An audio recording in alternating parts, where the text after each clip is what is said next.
gonna put this back. There's something that Soul says in the first chapter of the manga Soul Eater, and it's such a simple line that you wouldn't really expect to see in like a shonen manga of all things. What he says is, "It ain't looks or form that matter, it's the soul that's key." It was such like a simple and small line, but like when I think about that, I just think, hell yeah, bro. Like what? Hell yeah. Soul Eater is so fire. And I feel like if you're clicking on this video, you probably think the same thing. You probably know Soul Eater is fire, bruh. I got the fit on today, so you already know what I'm going to talk about. I think a lot of the things that Soul Eater has to say within its narrative and within its medium is so potent to like real relationships that I honestly, bro, if I was a freaking teacher, bro, I'd make all my students read this shit. Well, I don't know, it's some freaky shit in there. Maybe not reading. Soul Eater has so much to teach about relationships that I genuinely feel like so much of how I see the types of people that I want in my life comes from fucking Soul Eater, from a freaking manga, bro. And it's like so insane, like just breaking down even what Soul was saying within that page, just looking beyond the physical, looking beyond just someone that's got, you know, big so looking past someone's physicality into their soul, which is such a core and basic lesson of connection. Looking at someone not just for what you see surface level wise, but what you can see deeper within, the connection within. And that's something that I've been trying to like practice, honestly, like with meeting new people, new friendships, new connections. Just trying my best to look at people's soul and say, okay, even if like I meet an attractive person, or even if this person seems really cool, what is their soul like? What is their soul? And I've been so focused on that word, like soul. I think it resonates with me. It resonates with me. I think it resonates with me so much because it's such an intimate thing that I think a lot of people can kind of overlook sometimes when we get so lost in social media and like look at people looking a certain way and people presenting themselves a certain way, where it's like you can literally scroll on Tinder, bro, and look at all these different people, but as much as you can read a bio about someone and they can like tell you, you know, what they like and don't like, you don't really know who someone is until you have a conversation with them. So you sit down and actually talk to them and like hear their voice and see the way that they talk about things, see what they light up about, see what they have strong opinions about, see what they like and don't like, see how they react to things, see how they handle situations. That is soul.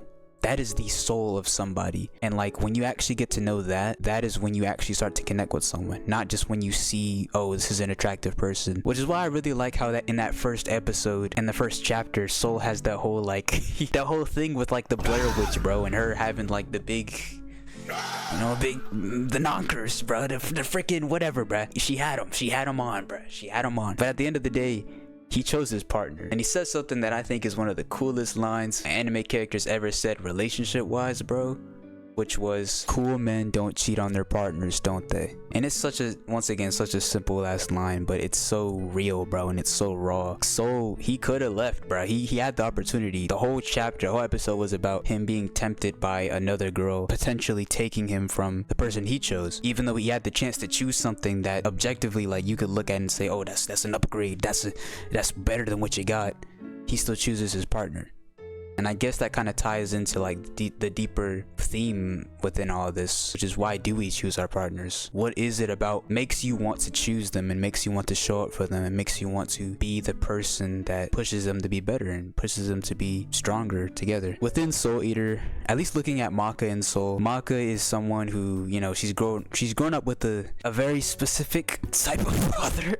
Very specific type of father who just, he ain't all that good, bro. Let's be real. He's not all that good. She doesn't have a good relationship with her dad, so she grows up having this mindset of like, men ain't shit. She has that mindset, like men aren't, you know, like I can't rely on a man to help me with something. You kind of get a bit confused thinking, okay, well, why did she choose Soul? Like, what about Soul made her gravitate towards him to be her partner in the end. And you see, not just through the first episode, but throughout the entire series, you see so many moments where Maka has times where she gets down or discouraged, or she runs into a battle without thinking, and it's like Soul is the one that grounds her. Soul is the one that's like, hey, like think about this, or hey, like you're rushing into it, or hey, like let's think about our plan. And he's the one that shows consistency, whereas with her father, like she didn't really get to have that. And I think it's really telling that she's able to allow that type of love and that type of attention and that type of trust within Soul. Because like sometimes people, like when they have wounds like that, like it can get hard to let people in,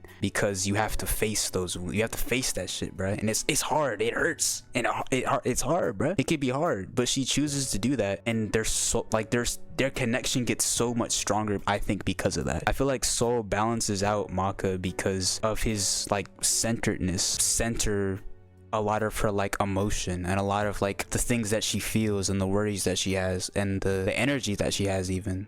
And I think that's honestly really sweet, to be honest. I love how he's able to be open with her and be like, hey, like no, you're being rash, bro. Like you're being like, this is crazy. But at the same time, he's also able to show support for her and be like, hey, no, like that's my partner, bro. Like that's mine. Like the time where he jumped in front of Krona to like save Maka, and he was like, no, that's my meister, bro. I'm a sacrifice. Notice how when he sacrificed himself for Maka, Maka's instant response was, damn, I need to get stronger. Damn, I need to get stronger so that we can protect each other. And it's not just him protecting me or just me protecting him. And then you have the flip side.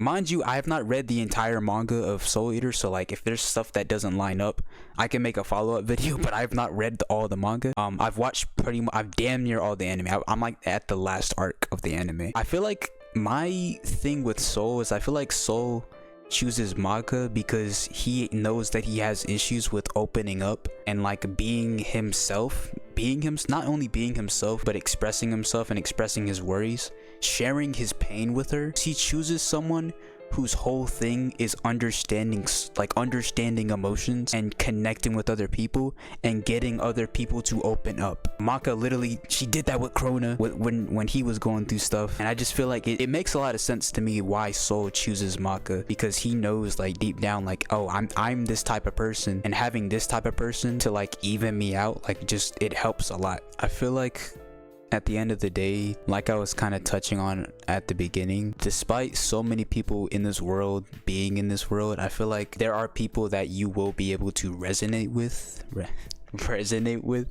you know, and to have that connection with each other's soul. But that comes with being vulnerable, and it also comes with allowing people to come into your world, which is what I think both Soul and Maka both exemplify. Soul's thing is that he needs to learn to be vulnerable, to share his issues and share his worries and share his burdens, even with the whole arc with like the black blood and him having to share his chaos, share his madness with Maka, and trust that it won't take her over, and her choosing to like let Soul in. Like Maka's thing was with her freaking dad, bro, where she had trouble letting people in because she didn't know if she could trust them to actually stay and trust them to actually show up. But what does Soul do?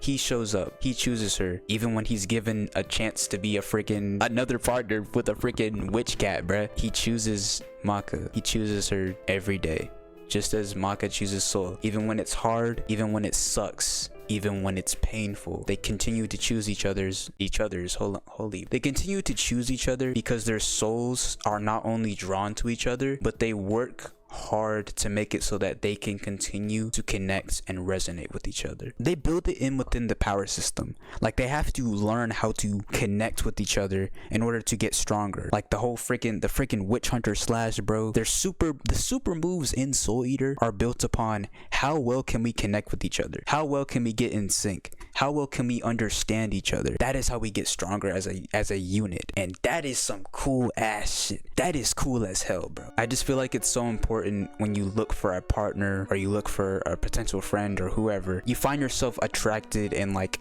drawn to their soul. But not only do you find yourself drawn to that soul, you find yourself wanting to work to make it so that you guys can resonate with each other. Because yes, like there's the whole like natural spark thing and like, you know, things being easy, which is a part of it. There's a lot of value in the training that comes with wanting to resonate with another person, because it's work. Like, it is work, and it's not easy, bro. They be training they be training they be fighting, and they be losing sometimes. But it's those moments when you can understand and once again let someone in and also be vulnerable that you can become stronger. There's this test there's this like episode where like Dr. Stein, their teacher, like gives them like a bit of a test or whatever, where Maka and Soul have to sit down in front of each other and just tell each other what their issues are. Just like straight up, just say, what are your biggest issues? Just say it. And they say each other's issues, and they just started going off on each other. They start fighting. But I look back to that like lesson that he gave them, and I think ironically, like, that was actually like a really good lesson, because it was a lesson in both vulnerability, but also in taking in your partner's like concerns, if that makes any sense. Like taking in your like what your partner thinks you should work on, and also expressing what you think your partner should work on, and then taking both of those things and being like, okay, we see that shit, okay, let's do it. Like, how can we connect? And like, well, it didn't happen, you know, instantly. They eventually did do that. I think that was such a good exercise. And I also think it kind of ties as well into like authenticity. Get you a partner who can be real with you, bro. If you being annoying, bro, like, get you a partner that can tell you being annoying, bro. I'm just saying. I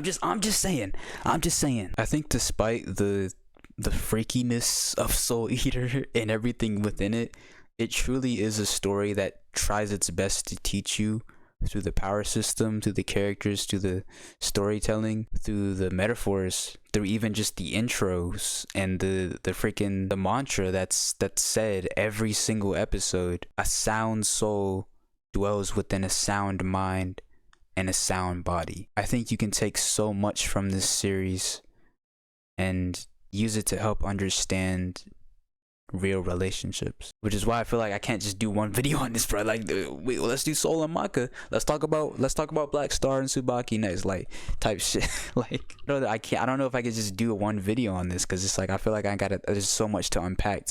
For this last part, I kind of want to get like a bit more personal, like with myself, my own experiences as well. At this point in my life, I feel like what I'm finding myself more attracted to, more drawn to, is like a good soul. There's a moment during the Soul and Maka versus Krona fight, the second one, the rematch. There's a moment during that fight where Maka connects her soul wavelength with Krona, and she's also connecting it with Soul as well. And she describes Krona's soul and describes the contours of it and everything, and she sees it for what it is. And then she looks at his soul, and she says something that was really sweet, and it's so, once again, so simple. She looked at his soul and she said something around the lines of, it's a bit rough around the edges, but it's my partner. And like, that simple acknowledgement of like, yeah, like, my partner might have issues, my partner might have struggles, my partner might be going through something, they're still my partner and I still choose them. That type of like authenticity, that type of like realness and choice, I think is so beautiful, bro. Like, that's what it's all about, man. That's what it's all about. Like, get you somebody that chooses you every day, man. Get you somebody that chooses you every day, and get you someone that you want to choose every day, which is hard as hell. Mind you, it's hard to find, bro, clearly, because niggas be dating supervillains, bro. Niggas be trying to find their Maka, but be dating Medusa, bruh. They be dating Medusa.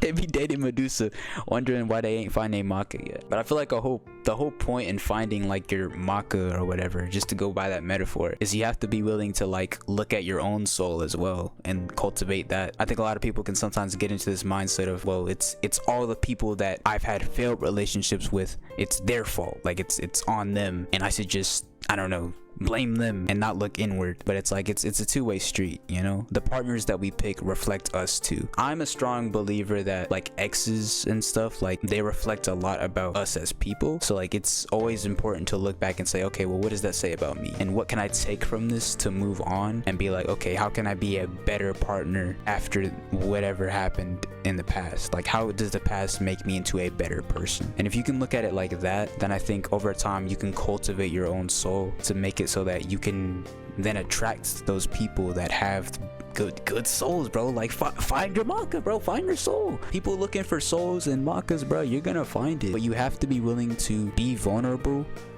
and also let people in. I think that's what, at least with Soul and Maka's story specifically, I think that's what it really tries its best to convey. That was pretty much it, yo. I just wanted to talk about Soul Eater. Go read the manga, perfect edition, bruh. Go read the manga, that shit fire as hell. Go watch the anime.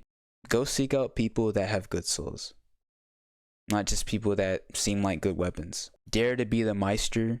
I'm gonna sound so cringe saying this, but I gotta be real. Dare to be the Meister who picks up the weapon that not a lot of people would usually pick. You could be the Meister fighting with the damn scissors, bro. If you learn how to use them scissors right, and you could be this, y'all could be like the strongest team in the world. I don't know what I'm talking about. I'm just yapping, bro. It's 2 a.m. I'm yapping. Gaming videos still coming. I'm still making them. They'll be there eventually. They'll be there eventually. I will have gaming videos up, but I just, once again, I've been busy. I've been really busy with work and school and trying to stay on top of that. That's Soul Eater, man. I'll see y'all in the next video, bro. Peace out.